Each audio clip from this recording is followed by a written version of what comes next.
నమస్కారం. రామకథల ఛానల్కి స్వాగతం. ఈరోజు మనం సుమంతుడు అయోధ్యకు చేరి రాజుకు శ్రీరాముడు తెలిపిన విషయాలు చెప్పుట అనే విషయం గురించి తెలుసుకుందాం.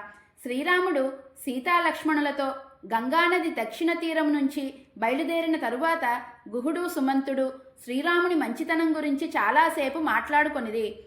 గుహుడు నియమించిన గూఢాచారుల ద్వారా సీతారామ లక్ష్మణులు గంగను దాటి ప్రయాగ చేరి భరద్వాజ మహర్షిని దర్శించి తరువాత యమునా నది దాటి చిత్రకూట పర్వతమునకు చేరారు అని తెలుసుకొని సుమంతుడు గుహుని నుండి సెలవు తీసుకొని అయోధ్య నగరమునకు బయలుదేరిన 3వ రోజే సుమంతుడు అయోధ్యకు చేరెను.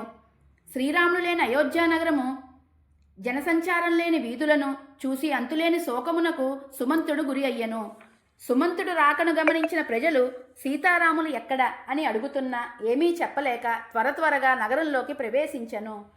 ప్రజలు మాత్రం శ్రీరాముణ్ణి దర్శన భాగ్యమును నోచుకొని మనము బ్రతికి ఉన్న చచ్చిన వారితో సమానము. రాముడు ప్రజలను కన్నబిడ్డవలే ఆదుకునేవాడు. ఇక మనం ఆయనను ఎప్పుడు చూస్తామో అని బాధపడెను. సుమంతుడు రాజమార్గమున ప్రజలు మాటలు వింటూ దుఃఖంతో ముందుకు సాగుచూ రాజభవనమునకు ప్రవేశించెను. రాజభవనంలో స్త్రీలందరూ ఒంటరిగా వచ్చిన సుమంత్రుణ్ణి చూసి ఆహాకారాలు చేసిరి. సుమంతుడు మహారాజు దగ్గరకు వెళ్ళి రాముడు మాటలను యథాతథంగా చెప్పెను. అవి విన్న రాజు స్పృహను కోల్పోయి నేలపై పడిపోయెను. అంతటి కౌసల్యాదేవి సుమంత్రుని సహాయంతో రాజును లేవనెత్తి కూర్చోబెట్టి, రాజా, వనవాసంకు వెళ్ళిన రాముణ్ణి గురించి చెప్తున్న సుమంత్రునితో మాట్లాడండి. ధర్మాత్ముడైన రాముణ్ణి వనములకు పంపించుటయే అధర్మము.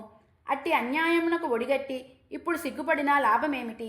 మీకు మాత్రము సత్యపాలనా పుణ్యము కలుగుతుంది. రాజా, మీరు కైకేయికి భయపడి సుమంత్రునితో రాముని క్షేమ సమాచారాలు అడగట్లేదు.